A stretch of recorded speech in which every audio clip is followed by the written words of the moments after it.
up, guys? It's me, Grey Wolf, back with another video. Take it away, Boxy. I ain't hearing that, see. You asking and you telling. 'Cause nobody tells Boxy Brown. Alright, guys, welcome back to episode 8? 7? 8? 7? 8? 8. 8? Yeah. Can't remember anymore. I'm getting so many of them. Episode 8 of Boxy Brown. This is the last video in the series where I'm basically going back, redoing a couple of earlier Boxy Brown episodes that I had pre-recorded that ended up being, they didn't turn out right. They turned out with no sound.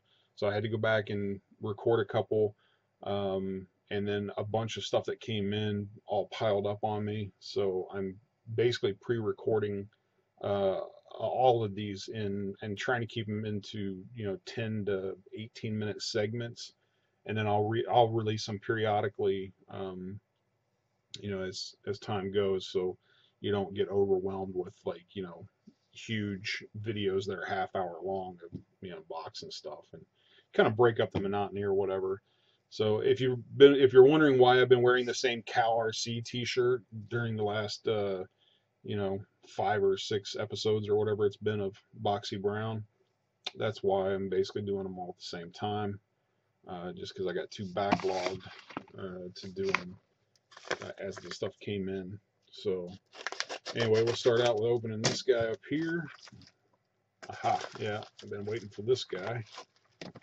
This is, those of you that follow my Facebook page, I don't think I've actually done a video on it, but if you follow my Facebook page, you'll know that I have a fetish for custom-made receiver grips. This is my latest one. This is called a blue and white beauty, is what he called this particular one here. I found these particularly stunning. I really like this particular color combination and design. Some of the ones I bought are kind of and some of the ones I bought are really amazing. For the most part, they're all pretty cool though. This one in particular has got to be one of my favorites for whatever reason. And it looks like I got a little bonus every once in a while, and I'm not really sure what precipitates this, but every once in a while, whenever you order one of these grips, he does send along some custom-made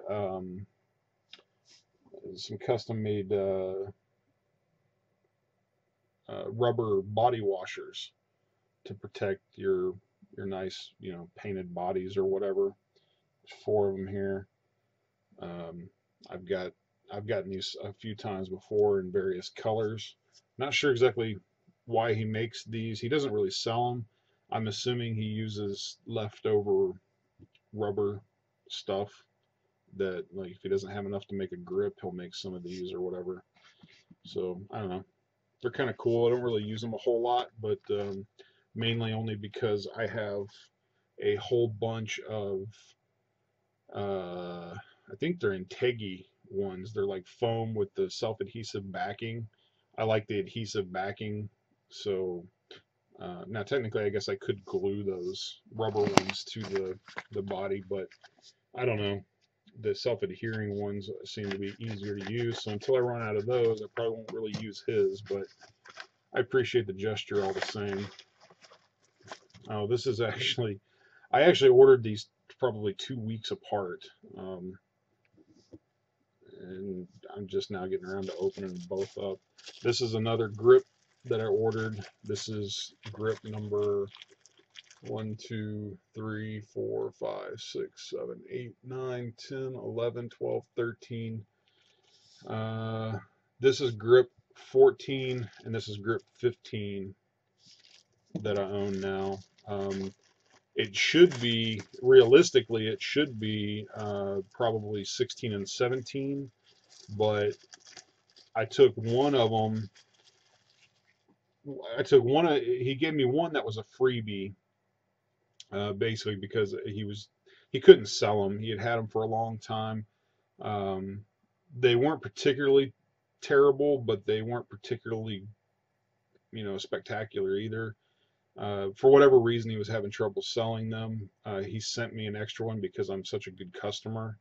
Um, I've probably bought more of these than any single person that buys these from him. But anyway, he sent me one of them as a freebie since he couldn't get rid of them, and I actually turned around and sold it to somebody else who for a few dollars less than what I pay for a grip. These are basically 13 bucks a piece when you include shipping. They're $10 plus $3 in shipping.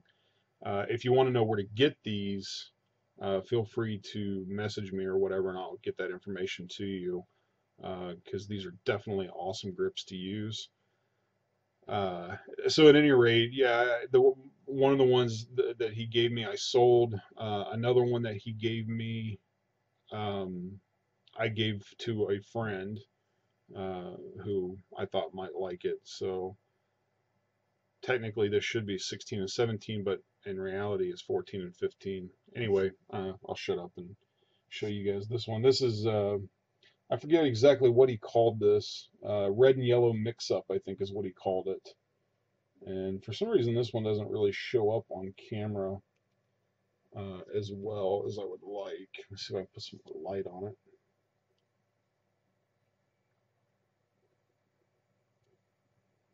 But these are really cool. I love these things. I don't even know why. I really only have 2 transmitters that I can use them on. And I got 15 of them, so I kind of just switch out depending on what color body I have on my kits at the time. I kind of switch these out to match. I don't know. I kind of sound like a chick, don't I? It's like wearing matching shoes to match my purse or whatever. I don't know. Anyway, that probably sounded really gay. Anyway, no homo. And no offense if you are a homo. I don't care if you're a homo. I just like to say that. On to the next one. What in the world is this? Oh, this is, speaking of the devil, we were just talking about servos. Can't remember. Yeah, I think that was last episode, actually. Which for me was like 5 minutes ago, but for you guys, there'll be some lag between the time you see that one and this one. But this is the other. If you caught the last one, this is the other 1257 that I ordered. This will go in my Lozi 10T. I'm basically in the process of switching out all of my cheap servos. I've primarily been using cheap servos up to this point. I'm in the process of changing them all out for good quality servos. And Savox is supposedly they're supposedly as good a servo as any, and they happen to be quite a bit cheaper than a lot of the other brands. And I'm just going to quickly inspect. There is some wire damage here, which isn't wholly unexpected.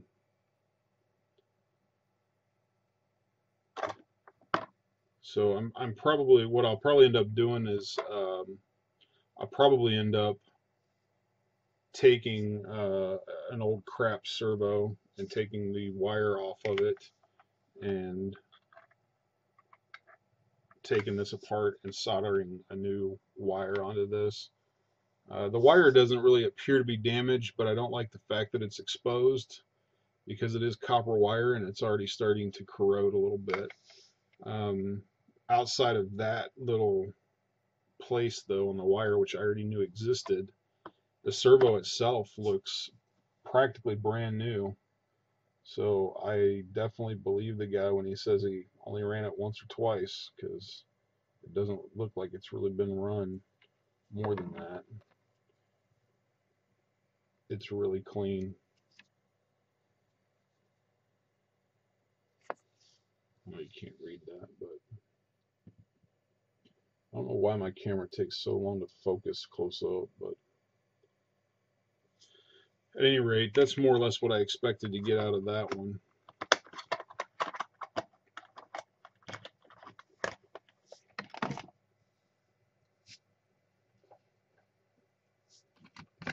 And let's see. We got one more envelope here, and then I have one package. The package is a big one. I mean, not physically in size big, but it's definitely the most expensive one I've gotten in a long time. So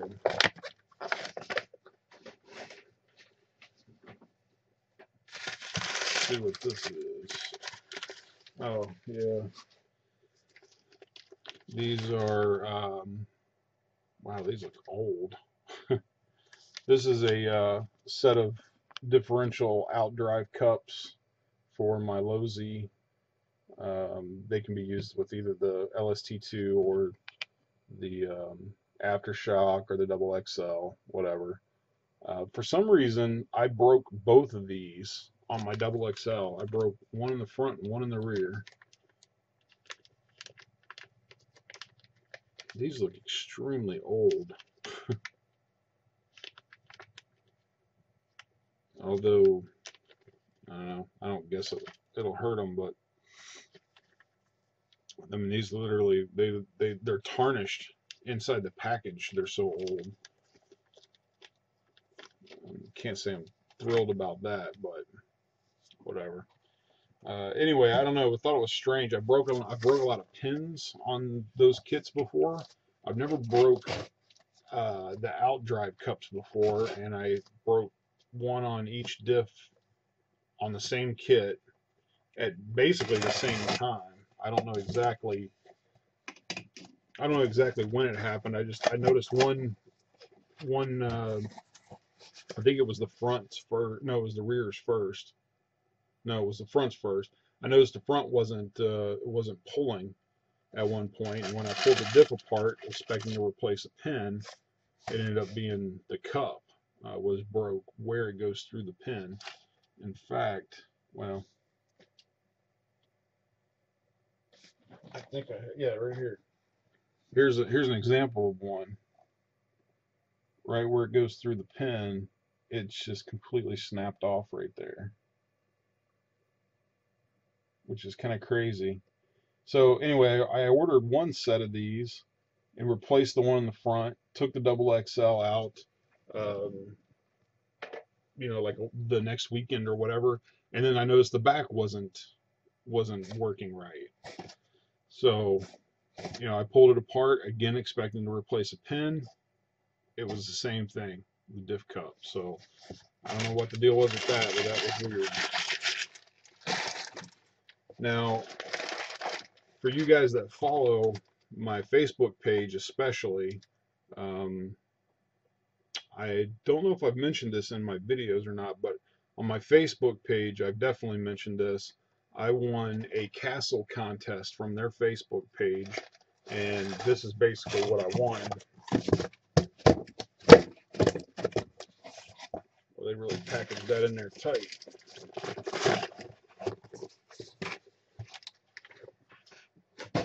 This is basically what I wanted.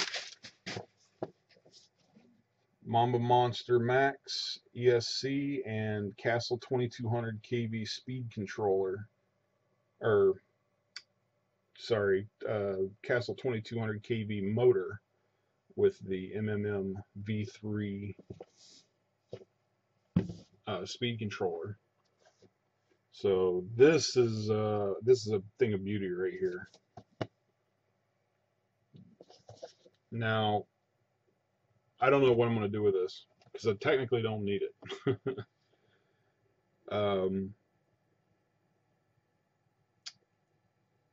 I want to try. I won this with my with my Lozi LST2 electric kit that I built back when it was in pristine condition. I took a bunch of photos of it. I submitted the photos for the contest and basically won this. And I do want to try this out in the kit, but before I found out I won the contest, I'd actually already bought a motor and ESC combo that's in it, not a Castle one. For Castle's sake, I won't mention what it is here. But anyway, I do really appreciate the fact that I won this. However, I don't really appreciate the way that Castle did their giveaways. They did 2 giveaways that I'm aware of. This one, the one that I won, actually there was 2 of us that won. There was only supposed to be 1 winner, but they couldn't decide between mine and another guy, so they both gave us one. Their contests were kind of crappy, actually, because basically the first one was essentially the same thing, only basically what it was whoever showed a picture displaying the most Castle products won a combo of their choice. Well, the guy that has 800 Castle products probably doesn't need another one. So that one was particularly unfair. There was a lot of people that were really upset about it. Basically, and basically told Castle that, hey, you guys screwed the pooch on this one. They tried to do a second one to kind of make up for it. The second one was a little bit better, but it was still kind of along the same lines. It was basically like, who has the biggest, baddest kit that they've been working on for a really long time that that needs a motor and an ESC to go along with it. Basically like, okay, basically what they said was, okay, everybody that's basically been working on this awesome, on any kind of awesome project for a long time, and you've put a bunch of money and hard work into it and all this stuff, but you still need electronics for it, post up your pictures, and whoever has the biggest, baddest setup will win. Well, okay, that's a little bit better than the first one, but it's still kind of the same premise. It's still basically the guy that had the kit with the most money dumped into it was the guy that won the electronics, in this case me and one other guy. But it really wasn't a fair contest to everybody else. I mean, if you're going to do a giveaway on Facebook and you want it to be fair, you almost have to do just a random number generation thing, or base it on some kind of activity that anybody can do. Like some of the contests that I've entered in Facebook, it's like, okay, you get 1 entry for signing up, you get 1 entry for sharing, and then you get additional entries for other people that sign up and share off of your share. Well, those are practical because anybody and everybody can do it, and whoever basically works the hardest has the best shot at winning. But the guy that only signed up for it and didn't even bother to share it still has 1 entry in there, still has a possibility of winning. Whereas the way that Castle did their contests really wasn't fair, and this is coming from the guy that actually won one of them. So at any rate, but I don't want to badmouth Castle at the same time, because I am extremely thankful for this kit, and I'm sure I'll find some use for it. Maybe not. I don't know. I'm tempted to take the other speed controller and motor out of my LST2 and put this one in and try it out, just to compare and see what would happen. But then I'm tempted just to hold on to this for another project, because I'm sure I'll have more projects coming down the line at some point.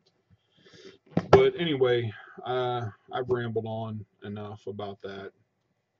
This will be the final Boxy Brown video that I'm doing all in the same day, um, because I finally got through my backlog of packages and stuff that had come in for now. Um, I'm sure more stuff will come in later, but at any rate, I'll say it again. I've said it in the last 5 videos or 4 videos, 5 videos, however many it's been. Um, if you're wondering why I've been wearing the same t-shirt, it's because I'm filming these all on the same day. I'm not wearing the same t-shirt every day or just for this occasion or whatever. Although I do love cowrc.com. I actually have a lot of RC t-shirts, but at any rate, I'll go ahead and wrap this one up because this one's running a little bit lengthy because it's dealing with the castle stuff. Please visit my Facebook page. Got a lot of cool RC pics on there. That if you enjoy RC pics, you'll enjoy my page. Feel free to share my videos. That's what they're there for. Please subscribe if you haven't already. Feel free to use the like and dislike buttons down at the bottom. However, if you do use the dislike button, please leave me a comment as detailed as possible, letting me know what it is that you disliked. And, maybe not right then, but in the future, who knows? We'll see what happens if, other people mention it, or, if enough people get on board. I'm flexible. We can make changes.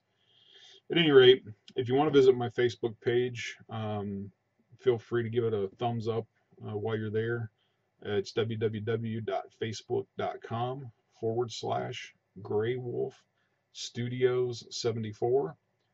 You can send me questions, and you can post up questions and comments there as well. I also try to keep up. Different RC information. I try to keep posted up there too as I find it. So anyway, you can also send me questions and comments via email at graywolfstudios74@gmail.com. That's it for this one. I'm out. Peace.